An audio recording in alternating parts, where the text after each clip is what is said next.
കൃഷ്ണായ വാസുദേവായ ഹരയേ പരമാത്മനെ പ്രണതക്ലേശനാശായ ഗോവിന്ദായ നമോ നമഃ.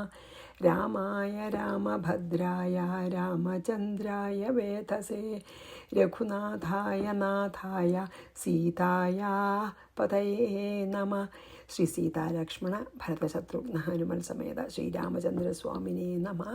യത്ര യത്ര രഘുനാഥകീർത്തനം തത്ര തത്ര കൃതമസ്തകാഞ്ജലിം ബാഷ്പവാരി പരിപൂർണലോചനം മാരുതിം നമത രാക്ഷസാന്തകം.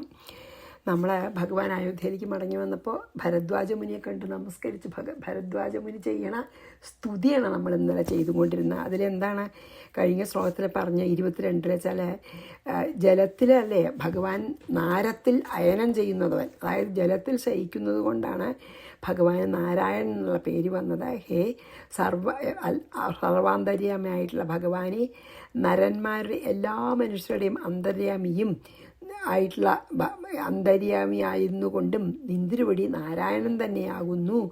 അതായത് അങ്ങയുടെ നാഭികമലത്തിൽ നിന്നാണ് ലോകങ്ങളെ മുഴുവൻ സൃഷ്ടിക്കുന്ന ബ്രഹ്മാവ് ഉത്ഭവിച്ചത് എന്നാണ് നമ്മൾ 22 പറഞ്ഞത്. 23 അതസ്ത്വം ജഗദാമീശ സർവലോക നമസ്കൃത ത്വം വിഷ്ണുർജാനകി ലക്ഷ്മീ ശേഷോയം ലക്ഷ്മണാഭിധ. ആരാണ്? അതായത് അത് ഒക്കെ അറിയാം, ഭരദ്വാജ മഹർഷിക്കൊക്കെ ഭഗവാനെ പ്രാർത്ഥിച്ചിട്ട് ഭഗവാന്റെ അനുഗ്രഹം കൊണ്ട് എല്ലാം ജ്ഞാനുണ്ട്. അപ്പം അറിയാം ആരാ ഭഗവാൻ ശരിക്കും പരബ്രഹ്മാണെന്നും ഒക്കെ അറിയാതാണ്. അതുകൊണ്ട് സർവ്വലോക മനസ്കൃത, സർവ്വലോകങ്ങളാൽ നമസ്കരിക്കപ്പെടുന്ന സർവലോക നമസ്കൃത, അതെ സർവലോകങ്ങളാൽ നമസ്കരിക്കപ്പെടുന്ന ജഗതാം ഈശ, ഈ ജഗത്തിൻ്റെ മുഴുവൻ ഈശൻ ആയ ത്വം അങ്ങ്, ത്വം വിഷ്ണു അങ്ങ് മഹാവിഷ്ണു തന്നെയാണ്. ജാനകിയോ ആരാണ്? ജാനകി ജനകൻ്റെ മകളായിട്ടുള്ള ജാനകിയോ മഹാലക്ഷ്മിയാണ്. ലക്ഷ്മണനോ ആദിശേഷനാണ്. ഒക്കെ അറിയാം. അതായത് ബ്രഹ്മാവിൻ്റെ ഉൽപ്പത്തി സ്ഥാനായിട്ടുള്ള എന്താണ് ആ കമലം അല്ലേ, അംബുജം ഭഗവാന്റെ നാഭിയിൽ നിന്ന് ഉണ്ടായതായതുകൊണ്ട് സർവ്വലോകത്തിലുള്ളവരാലും നമസ്കരിക്കപ്പെടുന്നു.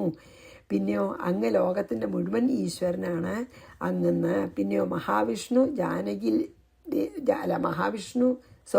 അങ്ങ് ആണ് ജാനകി ദേവി ലക്ഷ്മി ഭഗവതിയാണ്. ഈ ലക്ഷ്മണനോ ആദിശേഷനാണ്. ഒക്കെ അറിയാമെന്ന് പറയണം.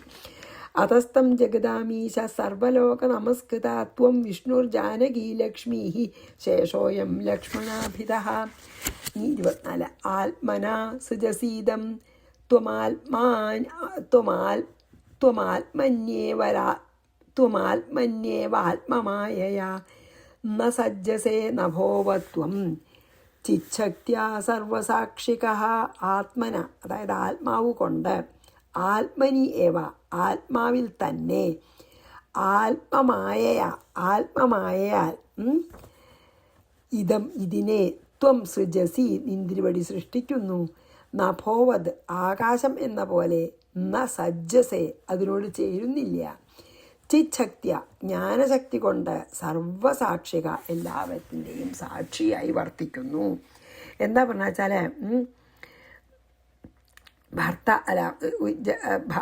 അതായത് ഈ സൃഷ്ടിക്ക് കാരണക്കാരനല്ലേ. അപ്പോൾ ഭഗവാനാണ് സൃഷ്ടിക്കണ, ഭഗവാനാണ് സ്ഥിതി, ഭഗവാനാണ് ലയം ഒക്കെ. അതെ കർത്താവും കർമ്മവും കരണവും അവരെ ശരിക്കും നടത്താനൊരാൾ വേണം, എന്തെങ്കിലും പ്രവൃത്തി ചെയ്യണം, അതിനുള്ള കരണം വേണം അല്ലേ. അപ്പോൾ അത് ഞാനാണെന്ന് പറയണത് എങ്ങനെയാണെന്ന് ചോദിച്ചാൽ ഭഗവാൻ പരബ്രഹ്മാണ്, അദ്വിതീയനാണ്, രണ്ടാമതില്ല. അതായത് ഏകനാണ് അങ്ങ്. അങ്ങെന്നാണ് എല്ലാറ്റിൻ്റെയും അധിഷ്ഠാനം. അങ്ങിൽ നിന്നാണ് എല്ലാം ഉണ്ടാവണത്. എന്നാൽ ഉണ്ടാക്കുന്ന ഒരു സാധനവും അങ്ങനെയാണ്. മാത്രമല്ല ഉണ്ടാക്കി കഴിഞ്ഞാൽ കാണുന്നതോ അതും ഭഗവാനാണെന്ന്. ഈ കാണപ്പെടുന്ന സർവ്വലോകത്തെയും സൃഷ്ടിക്കുന്നവൻ ഞാനാണെന്നുള്ള അഭിമാനമില്ലാതെ ആകാശം എന്ന പോലെ നിറഞ്ഞിരിക്കുന്നു. അതല്ലേ അത്ഭുതം. ഭഗവാനാണ് സൃഷ്ടികർത്താവ്. ഉപയോഗിച്ച സാധനവും എന്താണ്? ഭഗവാൻ തന്നെയാണ്.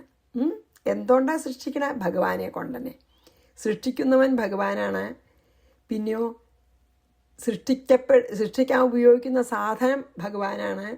സൃഷ്ടിച്ചു കഴിഞ്ഞാൽ അവിടെ എല്ലാ ദിക്കിലും നിറഞ്ഞു നിൽക്കുന്നതും ഭഗവാനാണ്. അപ്പോൾ ഭഗവാനല്ലാണ്ട് ഒന്നുമില്ല എന്നാണ്. അതാണ്. അപ്പോൾ അങ്ങയുടെ യോഗമായ വൈഭവം അത്രയുണ്ട്. ഇതൊക്കെ പറ്റും അങ്ങക്ക്. ജ്ഞാനസ്വരൂപനായതുകൊണ്ട് എല്ലാറ്റിനും സാക്ഷിയാണ്.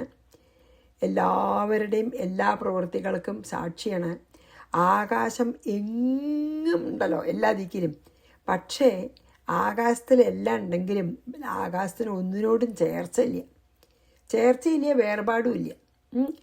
അതുപോലെ തന്നെയാണ് സർവാധിഷ്ഠാനമായിരിക്കുന്ന അങ്ങ് ഒന്നിലും ചേർച്ചയും ഒന്നിൽ നിന്നും അകന്നു നിൽക്കുകയും ചെയ്യാതെ അങ്ങനെ ഉണ്ടല്ലോ, അസംഗോഹ്യം പുരുഷാന്ന്. അതായത് ഒന്നിനോടും ചേർച്ചയില്ല, നിസ്സംഗനാണ്. അതേസമയം എല്ലാറ്റിനോടും ചേർന്ന് നിൽക്കണമുണ്ട്. അങ്ങനെയാണ്. സർവാത്മാവായിരിക്കുന്ന ഈശ്വരൻ ഒന്നിലും ചേരാതിരിക്കുന്നവൻ എന്ന് ബൃഹദാരണ്യത്തിൽ പറയുന്നുണ്ട്. അസംഗോഹ്യം പുരുഷാന്ന്. അപ്പം ജ്ഞാനശക്തി കൊണ്ട് സർവത്തിനും, ജ്ഞാനശക്തി ഉപയോഗിച്ചിട്ട് ഈ ലോകത്തിലത്തെ എല്ലാറ്റിനും സാക്ഷി മാത്രമായിരിക്കുന്ന ഈശ്വരൻ കർമ്മത്തിൽ ആസക്തി ഇല്ല എന്നാണ് പറയണത്. അതായത് വളരെ രസമാണ്. എന്താ അറിയോ, ഭഗവാനാണ് സൃഷ്ടിക്കണേ. എന്തുകൊണ്ടാണ് സൃഷ്ടിക്കണേ? ഭഗവാനെ കൊണ്ടാണ് സൃഷ്ടിക്കണു. അതായത് മൺകുടക്കാരൻ മണ്ണുകൊണ്ടല്ലേ കുടം സൃഷ്ടിക്കണേ. ഭഗവാനെ ഉപയോഗിച്ച് ലോകം സൃഷ്ടിക്കണു. എന്നിട്ടോ സൃഷ്ടിച്ച ലോകത്തിൽ നിറഞ്ഞു നിൽക്കുകയും ചെയ്യണം. അതാണ് ഭഗവാനില്ലാണ്ട് വേറൊന്നുമില്ല എന്ന് പറയണേ. ആകാശം പോലെ എല്ലാ ദിക്കിലുണ്ട്, പക്ഷെ ഒന്നിനോടും ചേർച്ചയും വേർപിരിയലും ഇല്ല. അതേപോലെ ഭഗവാൻ എല്ലാറ്റിനും പിന്നിൻ്റെ ശക്തി ഭഗവാനാണ്. പക്ഷെ ഭഗവാൻ ചേർന്നിരിക്കണില്ല. അങ്ങനെയാണ് ഭഗവാൻ. ജ്ഞാനശക്തി കൊണ്ട് ഭഗവാൻ ഈ സൃഷ്ടിയൊക്കെ നടത്തുന്നു. പിന്നെ സാക്ഷിയായിരിക്കുന്ന ഈശ്വരൻ കർമ്മത്തിൽ ഒട്ടും തന്നെ ആസക്തനല്ല. വെറും സാക്ഷി മാത്രമാണ് ഭഗവാൻ. ഒന്നിനും ഭഗവാന് ഇതില്ല, കർത്തൃത്വമില്ല. അതാണ് വളരെ വലിയൊരു തത്വമാണ്. ആത്മനാ സജസീതം ആത്മന്യേവാത്മമായയാ ന സജ്ജസേ നഭോവത്വം ചിച്ഛക്ത്യാ സർവസാക്ഷിക. ജ്ഞാനസ്വരൂപനായിട്ട് എല്ലാറ്റിൻ്റെയും സാക്ഷി മാത്രമായിട്ട് നിൽക്കുന്ന ആളാണ്. ബഹിരന്തശ്ച ഭൂതാനാം ത്വമേവ രഘുനന്ദന പൂർണ്ണോസി മൂഢദൃഷ്ടീനാം വിച്ഛിന്ന ഇവ ലക്ഷ്യസേ. എന്താ അറിയോ, ഭൂതാനാം ഈ സർവഭൂതങ്ങളുടെയും ബഹി പുറത്തും അന്ത ഉള്ളിലും, എല്ലാ ഭൂതങ്ങളുടെയും ഉള്ളിലും പുറത്തും ഭഗവാനാണ്. ത്വമേവ നിന്തിരുടി തന്നെ പൂർണ്ണഹാസി അങ്ങ് പൂർണ്ണനാണ്. മൂഢദൃഷ്ടീനാം മൂഢന്മാരുടെ ചിത്തം വിച്ഛിന്ന ഇവ പരിച്ഛിന്നം എന്ന പോലെ ലക്ഷ്യപ്പെടുന്നു. എന്താ പറഞ്ഞാൽ വെച്ചാൽ ഈ ഭരദ്വാജ മഹർഷി പറയാണ്, സർവേശ്വരനായിട്ടുള്ള രാമൻ എങ്ങനെയാണ് ലോകത്തിനെ പരിപാലിക്കണമെന്നാണ് പറയണത്. അതായത് ഹേ രഘൂത്തമ, സർവഭൂതങ്ങളുടെ പുറമേ കാലസ്വരൂപനായിട്ടും ഉള്ളിൽ, അതായത് പുറത്ത് ഭഗവാൻ കാലസ്വരൂപനാണ്. എല്ലാ ജീവികളുടെയും ഉള്ളിൽ ജീവരൂപനായിട്ടിരിക്കുകയാണ്. ഉള്ളും, അതായത് പുറത്ത് കാലസ്വരൂപനായിട്ടും എല്ലാ ജീവികളുടെ ഉള്ളിലും ജീവസ്വരൂപമായിട്ടും ഇരിക്കുകയാണ്. അകത്തും പുറത്തും ഒരുപോലെ നിറഞ്ഞിരിക്കുകയാണ് അങ്ങ്. സൂക്ഷ്മം അതിൻ്റെ ആ സട്ടിലിറ്റി, അല്ലെങ്കിൽ അത് എത്ര സൂക്ഷ്മമായിട്ടുള്ള ഈ തത്വത്തിനെ അറിയാൻ കഴിയാത്ത മൂഢന്മാർ സ്വസ്വരൂപനായ അങ്ങനെ പറ്റാത്ത മൂഢജനങ്ങൾ അങ്ങയെ മനുഷ്യനാണെന്ന് വിചാരിക്കുന്നു. ശരിക്കും അങ്ങ് പരബ്രഹ്മം തന്നെയാണ്, കാര്യകാരണകർത്താവാണ് അല്ലാതെ അങ്ങ്. പക്ഷേ മൂഢജനങ്ങളെ, അതായത് ഇങ്ങനത്തെ പ്രിൻസിപ്പിൾസ് അല്ലെങ്കിൽ തത്വങ്ങളൊന്നും ഉൾക്കൊള്ളാൻ കഴിയാത്ത, ഈ പറഞ്ഞ തത്വങ്ങളൊന്നും ഉൾക്കൊള്ളാൻ കഴിയാത്ത മൂഢന്മാരൊക്കെ എന്താ വിചാരിക്കണേ, അങ്ങ് പരിച്ഛിന്നനാണ്, അപരിച്ഛിന്നനല്ലാന്ന്. പരിച്ഛിന്ന സ്വരൂപനായിട്ടുള്ള മനുഷ്യനാണ്. അതായത് ഭഗവാൻ നമ്മുടെ ഉപാധികളോടുകൂടി, നമ്മളൊക്കെ അനവധി ഉപാധികളുണ്ട് മനുഷ്യന്മാർക്ക്. അങ്ങനെ മനുഷ്യൻ എല്ലാ ഉപാധികളോടും കൂടിയ ഒരു മനുഷ്യനാണെന്ന് വിചാരിക്കുകയാണ് ആര്? ബുദ്ധിയില്ലാത്തവരെന്ന്. പക്ഷേ അങ്ങ് ശരിക്ക് സർവഭൂതങ്ങളുടെ പുറമെ കാലസ്വരൂപനായിട്ടും അകത്ത് ജീവാത്മാവായിട്ടും എല്ലാ ദിക്കിലും എപ്പോഴും എല്ലാവരിലും എല്ലാവരുടെ അകത്തും പുറത്തും വർത്തിച്ചു കൊണ്ടിരിക്കുന്നു. പക്ഷെ മൂഢന്മാർക്കത് മനസ്സിലാവില്ല എന്ന് പറയാണ്. ബഹിരന്തശ്ചഭൂതാനാം ത്വമേവ രഘുനന്ദന പൂർണോസി മൃഗദൃഷ്ടീനാം വിച്ഛിന്ന ഇവ ലക്ഷ്യസേ. അതായത് ഈ മൂഢന്മാർക്ക് അപരിച്ഛിന്നനാണെന്ന് മനസ്സിലാവില്ല, വിച്ഛിന്നനായിട്ടുള്ള വെറും മനുഷ്യനാണ് എന്ന് പറയാണ്. അങ്ങനെയാണ് വിചാരിക്കുകയെന്ന്. ജഗത്വം ജഗദാധാരസ്ത്വമേവ പരിപാലകഃ ത്വമേവ സർവഭൂതാനാം ഭോക്താ ഭോജ്യം ജഗൽപദേ. ജഗത്ത്, അതായത് ത്വം, അങ്ങ്, ജഗദാധാര, ജഗത്തിൻ്റെ മുഴുവൻ ആധാരവും, ത്വം ഏവ, നിന്തിരുവടി തന്നെ. നോക്കുകയാണെങ്കിൽ ജഗത്തിൻ്റെ മുഴുവൻ എന്താണ് നാഥൻ അങ്ങാണ്. സോറി കേട്ടോ. സർവ തമ്മേവ, അങ്ങനെയാണ്. ത്വമേവ, അങ്ങനെയാണ് ജഗത്തിൻ്റെ മുഴുവൻ നാഥൻ. സർവഭൂതാനാം, സർവഭൂതങ്ങളുടെയും പരിപാലകൻ അല്ലേ. സൃഷ്ടിസ്ഥിതി, സൃഷ്ടിക്കണതോ അതെ, സ്ഥിതി അതെ, പരിപാലിക്കണോ അതെ. ത്വം ഏവ, അങ്ങനെയാണ്. ജഗൽപദേഹേ, ലോകനാഥ, ഭോക്ത, ഭുജിക്കുന്നവനും, ഭോജ്യം, ഭുജിപ്പാൻ യോഗ്യമായതും അങ്ങനെ. എന്താ അറിയോ, ശ്രീരാമൻ സർവവും ആണ്. അതായത് ഭഗവാൻ എല്ലാം ആണ്. ഭഗവാനായിട്ടുള്ള ശ്രീരാമൻ സർവവുമായിരിക്കുന്നവൻ എന്ന് പറയണം. എന്താ വെച്ചാൽ ലോകവും, ഈ ലോകം എന്തിനെ ആശ്രയിച്ചാണ് നിൽക്കണ, അതും സർവപരിപാലകനും ഭുജിക്കുന്നവനും ഭുജിക്കപ്പെടുവാൻ യോഗ്യമായ പദാർത്ഥവും അതും അതെ. ഭുജിക്കുന്നവനാണ്, ഭക്ഷണം കഴിക്കുന്നവനാണ്, കഴിക്കപ്പെടുന്ന ഭക്ഷണം ആണ്, അതായത് യോഗ്യമായിട്ടുള്ള ഭോജ്യവുമാണ്. ഹേ ജഗൽപദേ, എല്ലാം നിന്തിരുവടി തന്നെ എന്ന് പറഞ്ഞാൽ ഭഗവാനല്ലാതെ മറ്റൊന്നില്ല എന്നുള്ള അദ്വൈതത്തിലേക്ക് കൊണ്ടുവരികയാണത്. അതായത് ശ്രീരാമൻ സർവത്തിൻ്റെ ഉള്ളിലുണ്ട്. മാത്രമല്ല ഈ ലോകവും ഭഗവാനെ കൊണ്ട് നിർമ്മിച്ചതാണ്. ലോകത്തിൻ്റെ ആശ്രയമായിട്ടുള്ള ശക്തിയും ഭഗവാനാണ്. സർവപരിപാലകനാണ്, ഭുജിക്കുന്നവനാണ്, ഭുജിക്കപ്പെടുവാൻ യോഗ്യമായ പദാർത്ഥമാണ്. ഹേ ജഗൽപദേ, എല്ലാം നിന്തിരുവടി തന്നെ. അപ്പോൾ ജഗത്വം ജഗദാധാരസ്ത്വമേവ പരിപാലക ത്വമേവ സർവഭൂതാനാം ഭോക്താ ഭോജ്യം ജഗൽപദേ. 27 ദൃശ്യതേ ശ്രൂയതേ യദ്യൽ സ്മര്യതേ വാരഘൂതമ ത്വമേവ സർവമഖിലം ത്വദ്വിനാന്യന്ന കിഞ്ചന. അതെത്ര ശരി.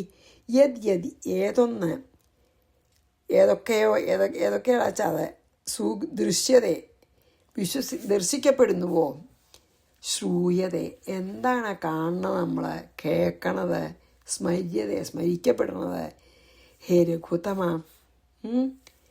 രഘുശ്രേഷ്ഠ, അഖിലം സർവം, അത് മുഴുവൻ ഒട്ടൊഴിയാതെ സകലതും, ത്വം ഏവ നീ, നിന്തിരുവടി തന്നെ എല്ലാം.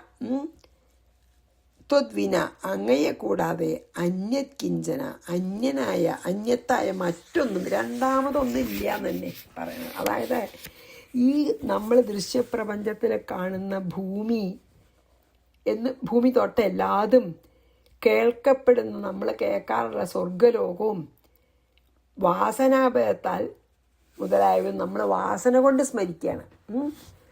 അതായത് ഈ ഭൂമി മുഴുവനെയും സ്വർഗലോകവും ഒക്കെ വാസന കൊണ്ട് സ്മരിക്കുകയാണ്. ഹേ രഘുശ്രേഷ്ഠ, ഒട്ടൊഴിയാതെ ഉള്ള സമസ്തവും നിന്തിരുവടി തന്നെ. ഇവിടെ എന്ത് കാണുന്നു അതെല്ലാം ഭഗവാൻ തന്നെയാണ്. അതായത് നിന്തിരുവടി അല്ലാതെ അന്യമായിട്ട് ഇവിടെ യാതൊന്നുമില്ല. ഉണ്ടെന്നുള്ളതൊക്കെ മനസ്സിൻ്റെ സങ്കല്പവും വികല്പമാണ് എന്ന് പറയുകയാണ്. ഇന്ന് ഇവിടെ ഈ ലോകത്തിലെ ആ ഭഗവത് ചൈതന്യം മാത്രമേ ഉള്ളൂ. ഈ അല്ലെങ്കിൽ ബ്രഹ്മസത്യം ജഗൻ മിഥ്യയാണെന്ന് തന്നെ പറയണത്.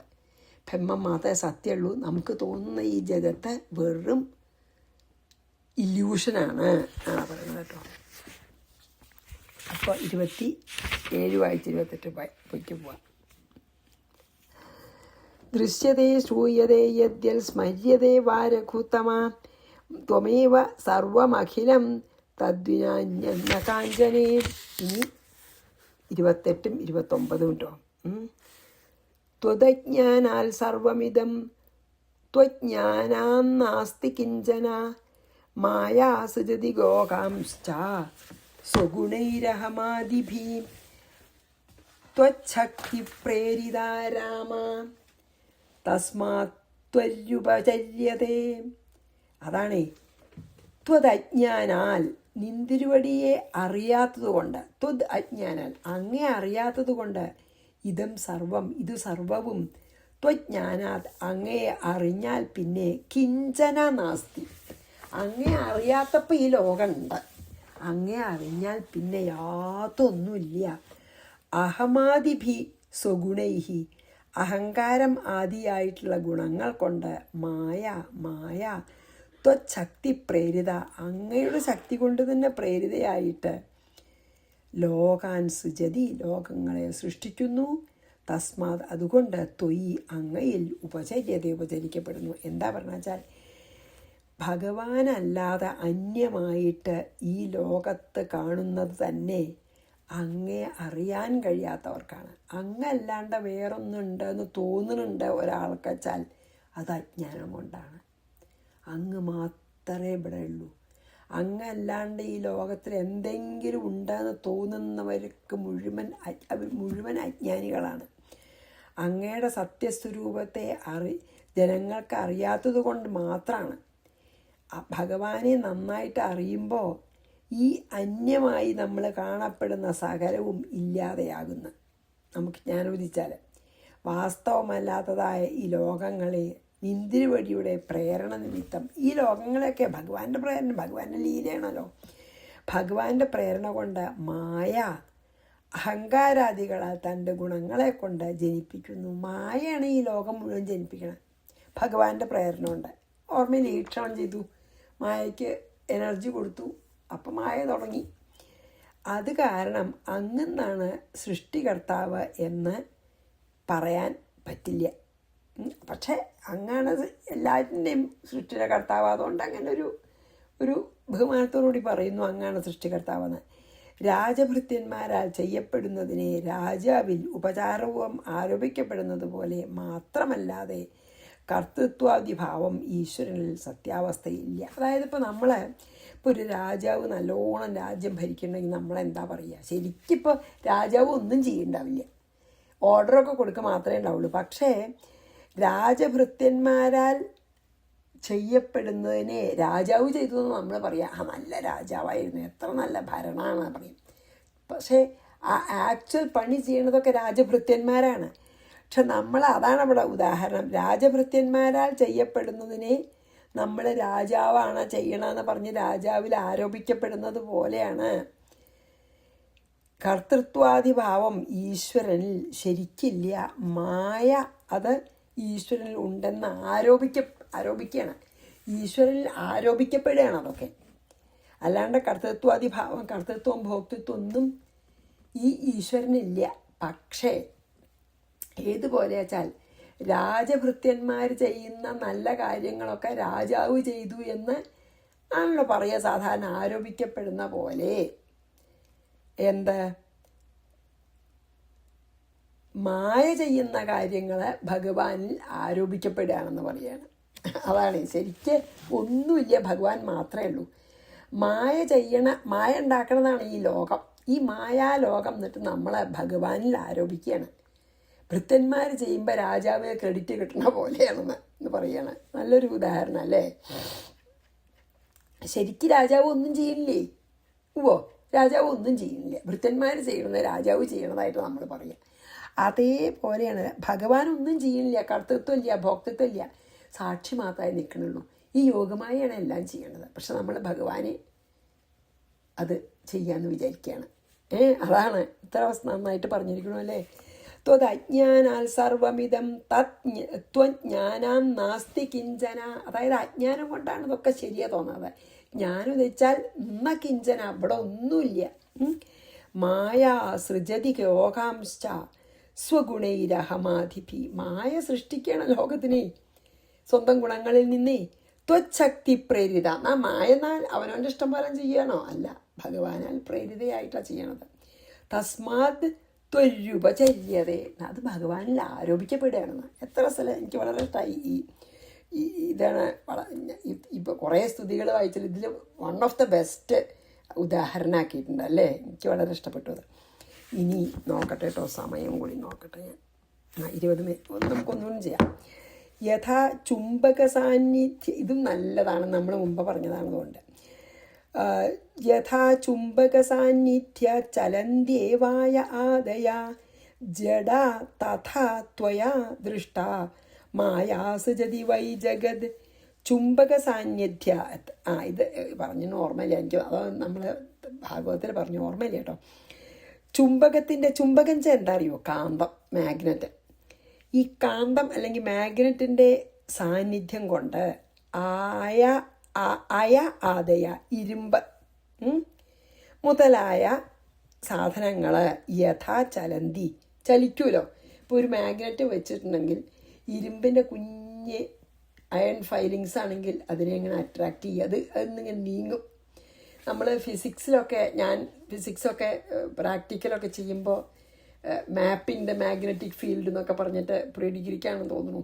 അതിലൊക്കെ അങ്ങനെയാണ്. നമ്മൾ ഒരു മാഗ്നറ്റ് വയ്ക്കുമ്പോൾ അയൺ ഫൈലിങ്സ് എന്നിട്ട് കുഞ്ഞു കുഞ്ഞു അയൺ കഷ്ണങ്ങളെ, അപ്പോൾ മാഗ്നറ്റ് ഇങ്ങനെ നീക്കിയാൽ ആ അയൺ ഫൈലിങ്സ് ഈ അട്രാക്ഷൻ കൊണ്ടേ, ആകർഷണ ശക്തി കൊണ്ട് അതിൻ്റെ പിന്നാലെ വരും. അതാണ് ഇവിടെ പറയണത്. അതായത് ഒരു കാന്തം അല്ലെങ്കിൽ മാഗ്നറ്റിൻ്റെ സാന്നിധ്യത്തിൽ ഇരുമ്പ് കഷ്ണങ്ങൾ എങ്ങനെയാണ് ചലിക്കുന്നത്, അതേപോലെ ജഡാമായ, ജഡാണ് ശരിക്കും ഇരുമ്പിൻ്റെ കഷ്ണങ്ങളൊക്കെ ചലിക്കാനുള്ള ശക്തി ഇല്ല. അപ്പം അതവിടെ വെറുതെ വെച്ചാൽ അതവിടെ ഇരിക്കുന്നേ ഉള്ളൂ. നൂറ്റാണ്ടുകൾ വെച്ചാൽ അത് ചലിക്കില്ല, ഇളകില്ല. മാഗ്നറ്റ് കൊണ്ടുവരുമ്പോഴാണ് ചലിക്കണത്. അപ്പം ശരിക്കും ജഡാണ്, അതിന് ചലിക്കാനുള്ള ശക്തി ഇല്ല. അതേപോലെയാണ് ഈ ജഡയായ മായ ത്വയാ ദൃഷ്ട, അങ്ങ് ഈക്ഷണം ചെയ്യണം. അങ്ങ് കടാക്ഷിക്കപ്പെടുമ്പോൾ ജഗത്തിനെ സൃജതി വൈ സൃഷ്ടിക്കുന്നു. എത്ര നല്ലതായിട്ട് പറഞ്ഞിരിക്കണം അല്ലേ. സ്വതവേ ചലനശക്തി ഇല്ലാത്ത ഇരുമ്പ് കഷ്ണങ്ങൾ കാന്തത്തിൻ്റെ അടുത്തിരിക്കുമ്പോൾ കാന്തശക്തി അതിലേക്ക് പ്രവേശിച്ചിട്ട് കാരണം അത് ചലിക്കും ഇല്ലേ, ഇളകും. അതേപോലെയാണ് ചലിക്കുന്ന പോലെ തോന്നിയെങ്കിലും ചെയ്യും നമുക്ക്. അതേ ചലിക്കുന്നത് പോലെ ചലിക്കാതെ അത് മുമ്പിലേക്ക് വരും ആ ശക്തി കൊണ്ട്. അതേപോലെയാണ് ശരിക്കും തന്നെ ഒന്നും ചെയ്യാൻ സാമർഥ്യമില്ലാത്ത മായ നിന്തിരുവടിയുടെ ഈക്ഷണം, അതായത് ഭഗവാൻ കൊടുക്കണം, ഭഗവാൻ പിന്നെ കടാക്ഷം നൽകുകയാണ്, നോക്കുകയാണ്. ഭഗവാന്റെ നോട്ടത്തിൽ കൂടെ മായയ്ക്ക് എനർജി കിട്ടുകയാണ്, ഈ കാന്തശക്തി കിട്ടുന്ന പോലെ. അവ ജ്ഞാനക്രിയാശക്തികളെ ആശ്രയിച്ചിട്ട് ഈ മായ ജഗൽ സൃഷ്ടി ചെയ്യുന്നു എന്നതിൽ സംശയമില്ല എന്ന്. അതായത് ഈശ്വരൻ ജഗത്ത് സൃഷ്ടിക്കണമെന്ന് നമ്മൾ പറയും, പക്ഷേ ഈശ്വരൻ ഈ മാഗ്നറ്റ് പോലെ അവിടെ ഇരിക്കണേ ഉള്ളൂ. അതായത് ശരിക്കും നമ്മൾ ഈ ഈശ്വരൻ സൃഷ്ടിക്കണമെന്ന് പറഞ്ഞു വെച്ചാലും ശരിക്കും മായ സൃജതി വൈ ജഗത്. അതായത് നമ്മൾ പറയും ആത്മനാ സൃജസീതം ത്വം എന്നൊക്കെ പറയും. അത് രണ്ടും നമുക്കപ്പോൾ പിന്നെ എന്താണ് ഘടകവിരുദ്ധമായിട്ടുള്ള രണ്ട് സ്റ്റേറ്റ്മെൻറ്റ്സ് ആണ്. എന്താ? ഒന്ന് ആത്മനാ സൃജസീതം ത്വം, ഈശ്വരൻ തന്നെ ജഗത് സൃഷ്ടി ചെയ്യുന്നു എന്ന് ഒരു ദിക്കിൽ പറഞ്ഞിട്ട്, പിന്നെ മായാ സൃജതി വൈ ജഗത് എന്ന് പറഞ്ഞാൽ അത് പരസ്പര വിരുദ്ധമായിട്ട് തോന്നാം. പക്ഷേ തൻ്റെ ഉപാധിയായിട്ടുള്ള ആ മായയുടെ പ്രവൃത്തിക്ക് പ്രാധാന്യം നൽകുമ്പോൾ ഈശ്വരൻ ജഗത്തിൻ്റെ ഉപാദാന കാരണമാണ്. ഈശ്വരന് പ്രാധാന്യം കൽപ്പിക്കുമ്പോൾ ഈശ്വരൻ നിമിത്താണ്. പക്ഷേ മായയുടെ പ്രവൃത്തിക്ക് പ്രാധാന്യം കാണിപ്പിക്കും ഭഗവാനെ കൊണ്ട് തന്നെ ഭഗവാൻ തന്നെയാണ്, ഭഗവാൻ മാത്രമേ ഉള്ളൂ. അതായത് മായ ഭഗവാന്റെ ശക്തി ശരിക്കും പറയാച്ചാൽ ജഡ അല്ലാത്ത മായ അല്ല, ഭഗവാൻ മാത്രമേ ഉള്ളൂ. ഏതുപോലെ വെച്ചാൽ പിന്നെ അയൺ ഫൈലിങ്സിന് സ്വന്തമായിട്ട് ശക്തി ഇല്ല, മാഗ്നറ്റ് ഉണ്ടെങ്കിൽ അത് ചലിക്കുന്നു, അത്രയേ ഉള്ളൂ. അപ്പം ഭഗവാന്റെ ശക്തി കൊണ്ട് മായ ഈ ജഗത്തിനെ സൃഷ്ടിക്കുകയാണ്. പക്ഷേ ഭഗവാന്റെ ശക്തി അവിടെ ഇല്ലെങ്കിൽ മായയില്ല, ജഗത്തും ഇല്ല, ഒന്നുമില്ല, ഭഗവാൻ മാത്രമേ ഉള്ളൂ. അപ്പോൾ മായയുടെ പ്രവൃത്തിക്ക് നമ്മൾ പ്രാധാന്യം കൊടുക്കുമ്പോഴാണ് ഈശ്വരനെ ഉപയോഗിച്ച് സൃഷ്ടിക്കണു, ഈശ്വരൻ ഉപാദാന കാരണമാവണത്. ഭഗവാന് പ്രാധാന്യം കൊടുക്കും ഭഗവാൻ വെറും നിമിത്ത കാരണം തന്നെയാണെന്ന് പറയുകയാണ്. അത് വളരെ നമുക്കത് മാഗ്നറ്റിൻ്റെ പറഞ്ഞാൽ മനസ്സിലാവും അല്ലേ. മാഗ്നറ്റ് ഇല്ലെങ്കിൽ നൂറ്റാണ്ടുകൾ ഇരുന്നാലും ആ അയൺ ഫൈലിങ്സ് അവിടെ തന്നെ ഇരിക്കുകയുള്ളൂ, ആ ഇരുമ്പ് കഷ്ണങ്ങൾ. മാഗ്നറ്റ് കൊണ്ടുവരുമ്പോൾ അത് മുമ്പിലേക്ക് മാഗ്നറ്റിനെ ഫോളോ ചെയ്ത് ഇങ്ങനെ പോകും. അതേപോലെ ഈശ്വരൻ ഇല്ലായിരുന്നു അല്ലെങ്കിൽ ഭഗവാൻ ഇല്ലായിരുന്നു എങ്കിൽ, അങ്ങില്ലായിരുന്നു എങ്കിൽ ജഗത്തില്ല. അതായത് ജഗത്ത് ജഡാണ്, ഒരു ശക്തിയില്ല. അങ്ങ് കൊടുക്കുന്ന ശക്തി കൊണ്ടാണ് ജഗത്ത് കുറച്ച് നേരത്തേക്ക് ഉണ്ടാ തോന്നണത്. അങ്ങയുടെ ശക്തി വലിച്ചാൽ മറ്റേ എന്താ പറയുക, എട്ടുകാലിയുടെ പോലെ തന്നെ എട്ടുകാലിയുടെ ഉള്ളിൽ നിന്ന് പുറത്തേക്ക് വരുന്നു, എട്ടുകാലിലേക്ക് തന്നെ വലിയണു ആ വല. അതുപോലെ അതും ഒരു ഉദാഹരണമല്ലേ. അപ്പം നമുക്കിവിടെ നിർത്താമെന്ന് എനിക്ക് തോന്നണം കേട്ടോ. കാരണം വലിയ അതെ, കാരണം തത്വങ്ങളല്ലേ. പക്ഷെ നല്ല രസമുണ്ടല്ലേ, വളരെ നല്ല ഉദാഹരണങ്ങളാണ്. യഥാ ചുംബക സാന്നിധ്യ ചലന്തി, അതായത് ശരിക്കും അദ്വൈത തത്വം നമ്മളെ മനസ്സിലാക്കാൻ ശ്രമിക്കുകയാണ് വ്യാസഭഗവാൻ. അദ്വൈതമാണ്, വേറെ ഒന്നുമില്ല അവിടെ, ഭഗവാൻ മാത്രമേ ഉള്ളൂ. എല്ലാം ശരിക്കും ആ ജ്ഞാനം ഉദിച്ചാൽ വേറെ ഒന്നുമില്ല. യഥാ ചുംബക സാന്നിധ്യ ചലന്തേവായ ആദയ ജഡാ തഥാ ത്വയാ ദൃഷ്ടാ മായാ സജതി വൈ ജഗത്. ശ്രീകൃഷ്ണാർപ്പണമസ്തു. സർവത്ര ഗോവിന്ദനാമ സങ്കീർത്തനം. ഗോവിന്ദ ഗോവിന്ദ. ശ്രീ സീതാലക്ഷ്മണ ഭരത ശത്രുഘ്ന ഹനുമൽ സമേത ശ്രീരാമചന്ദ്രസ്വാമിനേ നമഃ. ഗുരുവായൂരപ്പ ശരണം.